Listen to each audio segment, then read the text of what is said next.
അനുദിനം ഓരോ രോഗികൾ ചികിത്സ കിട്ടാതെ മരണമടയുമ്പോ താങ്കൾ ഇവിടെ വന്ന് സെൽഫി എടുക്കാനുള്ള നട്ടല് താങ്കളുടെ നടുപ്പുറത്തുണ്ടോ? 10 സഹോദരന്മാർ മരിച്ചു വീഴുന്നതിലും തുല്യം ഞങ്ങളൊക്കെ ജയിലിൽ പോകുന്നതാണെന്ന് ഉറച്ചു വിശ്വസിക്കുന്ന ഒരാളാണ് ഞാൻ. ഈ മെഡിക്കൽ കോളേജിൽ മരുന്ന് വിതരണം നടത്തുന്ന കമ്പനികൾക്കുള്ള കുടിശ്ശികയായിട്ടുള്ള 90 കോടി രൂപ ഈ സമയം വരെ കൊടുക്കാൻ പിണറായി സർക്കാരും ആരോഗ്യ വകുപ്പും തയ്യാറായിട്ടില്ല എന്നുള്ളത് വളരെ ഞെട്ടിപ്പിക്കുന്ന ഒരു സംഭവമാണ്. കോഴിക്കോട് നഗരത്തിലെത്തുന്ന എല്ലാ മന്ത്രിമാരെയും പരസ്യമായി തടയുന്ന ആ ഒരു സമരമുറയിലേക്ക് ഭാരതീയ ജനതാ പാർട്ടി പോവുകയാണ്.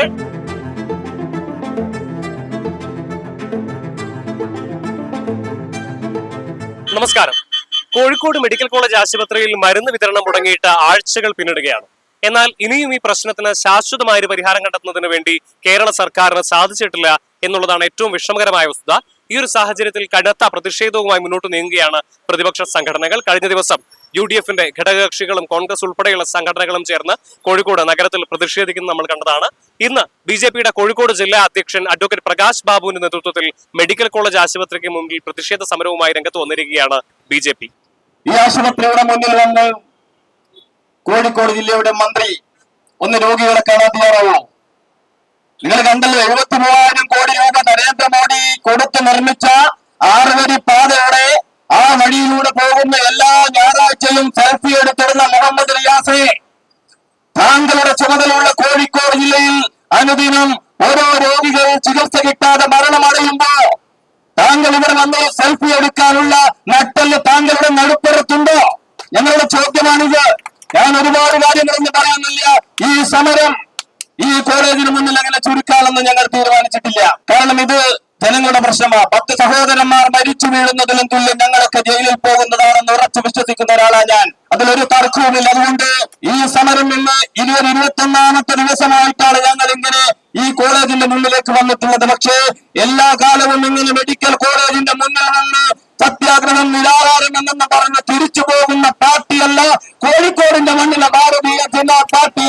വരും ദിവസങ്ങളിൽ അടിയന്തരമായി 2-3 ദിവസം കൊണ്ട് ഈ പ്രശ്നങ്ങൾക്ക് പരിഹാരം കണ്ടിട്ടില്ലെങ്കിൽ കോഴിക്കോടിന്റെ മണ്ണിൽ തിരുമാറത്ത് മുഹമ്മദ് റിയാസ് ഉൾപ്പെടെയുള്ള മന്ത്രികളെ തെരുവിൽ തടയാൻ വേണ്ടി ഭാരതീയ ജനതാ പാർട്ടി തീരുമാനിച്ചിട്ടുണ്ട്. അതിലൂടെ പുറമേട്ട് പോകില്ല. സംസ്ഥാന ഗവൺമെന്റിന്റെ അവഗണന പല വിധത്തിലും തുടർന്നുകൊണ്ടിരിക്കുകയാണ്. ഇവിടെ മരുന്ന് ലഭ്യത ഇല്ലാതായിട്ട് 21 ദിവസമായി. ഇവിടെ ഓപ്പറേഷൻ തിയേറ്ററുകളെല്ലാം പ്രവർത്തനരഹിതമായിരിക്കുന്നു. ഇവിടെ ഡയാലിസിസ് ദിവസേന 100ഓളം ഡയാലിസിസ് നടത്തുന്ന ആശുപത്രിയിൽ ഇപ്പോൾ ഡയാലിസിസിന്റെ ഫ്ലൂയിഡ് ലഭ്യമല്ല. എന്ന് പറഞ്ഞാൽ കഴിഞ്ഞ 9 മാസക്കാലമായി ഈ മെഡിക്കൽ കോളേജിൽ മരുന്ന് വിതരണം നടത്തുന്ന കമ്പനികൾക്കുള്ള കുടിശ്ശികയായിട്ടുള്ള 90 കോടി രൂപ ഈ സമയം വരെ കൊടുക്കാൻ പിണറായി സർക്കാരും ആരോഗ്യ വകുപ്പും തയ്യാറായിട്ടില്ല എന്നുള്ളത് വളരെ ഞെട്ടിപ്പിക്കുന്ന ഒരു സംഭവമാണ്. ഇതിന് അധികാരത്തിന്റെ എല്ലാ കേന്ദ്രങ്ങളിലും കൊടുക്കേണ്ട രീതിയിലുള്ള മുന്നറിയിപ്പും അപേക്ഷയും യാചനയും പൊതുപ്രവർത്തകരും ഭാരതീയ ജനതാ പാർട്ടി നടത്തി കഴിഞ്ഞു. ഇതൊന്നും മുഖവിലക്കെടുക്കാത്തത് കൊണ്ടാണ് ഇന്ന് ഈ മെഡിക്കൽ കോളേജിന്റെ മുന്നിൽ ഒരു പ്രത്യക്ഷ സമരത്തിലേക്ക് വന്നിട്ടുള്ളത്. ഇവിടെ മാലിന്യത്തിന്റെ പ്രശ്നം നമുക്കറിയാം. അമൃത നഗരത്തിലൂടെ 3 മാലിന്യ സംസ്കരണ പ്ലാന്റുകൾ കൊടുത്തിട്ട് പോലും ഇന്നലെയും ശുചിമുറി മാലിന്യങ്ങളെല്ലാം തന്നെ OP ടിക്കറ്റ് കൗണ്ടറിന്റെ അപ്പുറത്താണ് പോയി നിക്ഷേപിക്കുന്നത്. അതുകൊണ്ട് ഒരു വിട്ടുവീഴ്ചയും ഇല്ലാത്ത സമരത്തിലേക്ക് പോകാൻ ഞങ്ങളെ പിണറായി സർക്കാരും അതേപോലെ തന്നെ ആരോഗ്യ വകുപ്പും പ്രേരിപ്പിച്ചിരിക്കുകയാണ്. ഞങ്ങള് സംസ്ഥാന ഗവൺമെന്റിനും ഈ ജില്ലയുടെ ചുമതലയുള്ള മന്ത്രി ബഹുമാനായിട്ടുള്ള PA മുഹമ്മദ് റിയാസിനും മുന്നറിയിപ്പ് നൽകുകയാണ്. ഒരു 3 ദിവസത്തിനുള്ളിൽ ഈ മെഡിക്കൽ കോളേജിലെ മരുന്ന് ലഭ്യത അത് ഉറപ്പുവരുത്തിയിട്ടില്ല എങ്കിൽ കോഴിക്കോട് നഗരത്തിലെത്തുന്ന എല്ലാ മന്ത്രിമാരെയും പരസ്യമായി തടയുന്ന ആ ഒരു സമരമുറയിലേക്ക് ഭാരതീയ ജനതാ പാർട്ടി പോവുകയാണ്. ഏതറ്റം വരെയും മന്ത്രിമാരെ തടയുന്നതുൾപ്പെടെ ഏതറ്റം വരെയും ഇനി സമരമുറ കോഴിക്കോട് വ്യാപിപ്പിക്കും. അടിയന്തരമായി ഈ പാവപ്പെട്ടവന്റെ പ്രശ്നത്തിന് പരിഹാരം കാണണമെന്ന് ഒരിക്കൽ കൂടി സംസ്ഥാന സർക്കാരിനോട് അഭ്യർത്ഥിക്കുകയാണ്. മലബാറിലെ 5 ജില്ലയിലെ ജനങ്ങൾ ഏറ്റവും പ്രധാനമായും ആശ്രയിക്കുന്ന കോഴിക്കോട് മെഡിക്കൽ കോളേജിനാണ് ഈ ഒരു ദുരവസ്ഥ ഉണ്ടായിരിക്കുന്നത്.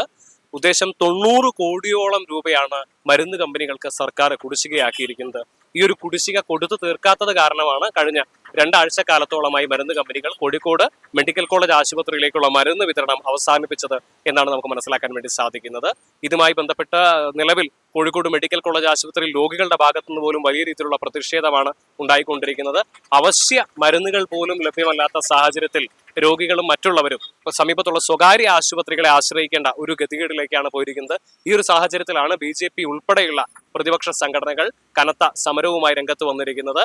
സർക്കാരും അതുപോലെ തന്നെ മന്ത്രി മുഹമ്മദ് റിയാസും ഉൾപ്പെടെയുള്ളവരും ചേർന്ന് സ്വകാര്യ മരുന്ന് കമ്പനികളെയും സ്വകാര്യ ആശുപത്രികളെയും സഹായിക്കുന്ന നിലപാടാണ് സ്വീകരിച്ചിരിക്കുന്നതെന്നും ആരോഗ്യവകുപ്പ് ഇക്കാര്യത്തിൽ അമ്പേ പരാജയപ്പെട്ടു എന്നും BJP ആരോപിക്കുന്നുണ്ട്. ഈ ഒരു സാഹചര്യത്തിൽ അടിയന്തരമായി ഈ ഒരു പ്രശ്നത്തിന് പരിഹാരം കാണാത്ത പക്ഷം റിയാസ് അടക്കമുള്ള ഒരു മന്ത്രിമാരെയും കോഴിക്കോടിന്റെ തെരുവുകളിൽ ഇറങ്ങാൻ അനുവദിക്കില്ല എന്നും സമരം കോഴിക്കോടിന്റെ എല്ലാ തെരുവുകളിലും വ്യാപിപ്പിക്കും എന്നുമാണ് BJP അഭിപ്രായപ്പെടുന്നത്.